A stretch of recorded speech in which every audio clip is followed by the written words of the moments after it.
तो पति ब्रह्मचारी की कहानी में जहां एक तरफ काव्या के सिर से उसके पति आरव का साया हमेशा के लिए उठ चुका होता है, वहीं दूसरी तरफ उसके पिता भी मौत और जिंदगी के बीच जंग लड़ रहे होते हैं। और सबसे बड़ा सवाल यह है, आखिर सूरज के पूरे परिवार पर इतनी बड़ी मुसीबत किसने लाई है? जी हाँ दोस्तों, कई घंटों तक ऑपरेशन चलने के बाद डॉक्टर आईसीयू से बाहर आते हैं। सूरज घबराते हुए डॉक्टर से पूछता है, डॉक्टर पापा कैसे हैं? डॉक्टर कहते हैं, अभी वह खतरे से बाहर हैं, आप उनसे मिल सकते हैं। यह सुनते ही सूरज चैन की सांस लेता है और तुरंत आईसीयू के अंदर चला जाता है। अरविंद जी धीरे धीरे होश में आते हैं और सूरज से कुछ कहने की कोशिश करते हैं, लेकिन तभी आईसीयू में लगी मशीन अचानक बीप बीप बीप करके जोर जोर से बजने लगती है। अरविंद जी की तबीयत अचानक फिर से बिगड़ने लगती है। सूरज घबराकर तुरंत डॉक्टर को बुलाता है। डॉक्टर पूरी कोशिश करते हैं, लेकिन चेकअप के बाद डॉक्टर सूरज की तरफ देखकर कहते हैं,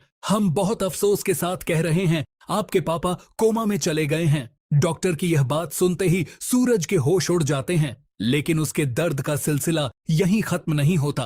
तभी अस्पताल के दूसरे कॉरिडोर से काव्या की जोरदार चीख सुनाई दी। भैया! सूरज दौड़ते हुए काव्या के पास पहुंचता है और घबरा कर पूछता है, क्या हुआ काव्या, आरव ठीक है ना? लेकिन तभी डॉक्टर धीरे से कहते हैं, आई एम सॉरी, हम आरव को नहीं बचा पाए। यह सुनते ही सूरज के पैरों तले जमीन खिसक जाती है। आरव हमेशा के लिए इस दुनिया को छोड़ चुका होता है। काव्या फूट फूट कर रोते हुए कहती है, भैया यह डॉक्टर झूठ बोल रहे हैं, मेरे आरव मुझे छोड़कर नहीं जा सकते। सूरज काव्या को संभालने की कोशिश करता है, लेकिन काव्या पूरी तरह टूट चुकी होती है। लेकिन कहानी का सबसे बड़ा ट्विस्ट तब आता है जब आईपीएस ट्रेनिंग सेंटर में सूरज को न देखकर ईशा उसे फोन करती है। फोन देखते ही सूरज सोच में पड़ जाता है, आखिर मैं ईशा जी को कैसे बताऊं कि आरव अब इस दुनिया में नहीं रहा। लेकिन उन्हें सच पता होना भी जरूरी है। आखिरकार सूरज हिम्मत करके ईशा को पापा और आरव के साथ हुई पूरी घटना बता देता है।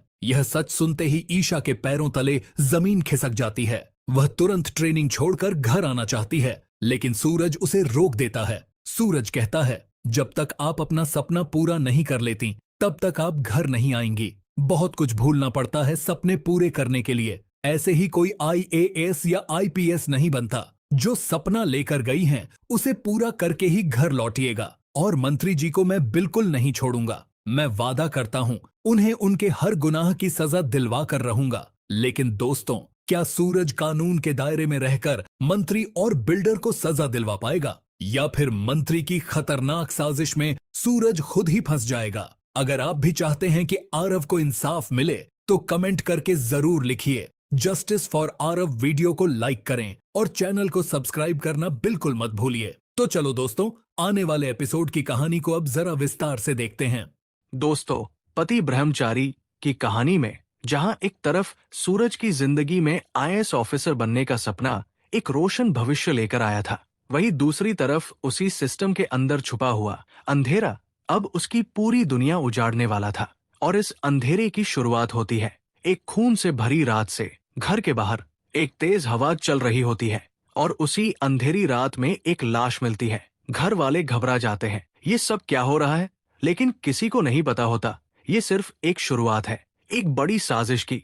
अगली सुबह सूरज अपने आईएएस ट्रेनिंग सेंटर में होता है, यूनिफॉर्म पहने, सपनों से भरा हुआ। उसकी आंखों में सिर्फ एक ही लक्ष्य होता है, देश की सेवा और इंसाफ। लेकिन तभी उसके फोन पर एक कॉल आता है, सूरज घर आओ, कुछ बहुत गलत हो गया है। ये सुनते ही सूरज का दिल कांप जाता है और वो बिना वक्त गवाए गांव के लिए निकल पड़ता है। घर पहुंचते ही उसका दिल टूट जाता है। उसके पिता अरविंद जी जमीन के मसले पर प्रोटेस्ट कर रहे होते हैं। ये जमीन बच्चों के स्कूल के लिए है, मैं इस पर कब्जा नहीं होने दूंगा। और सामने खड़े होते हैं कुछ पावरफुल लोग, मंत्री के आदमी और लैंड माफिया। तभी वहां एंट्री होती है एक खतरनाक नाम की गुलाब सिंह। एक डार्क सूट, कोल्ड स्माइल और आंखों में सिर्फ पावर। वो दूर से सब देख रहा होता है और धीरे से कहता है, गेम अब शुरू हुआ है।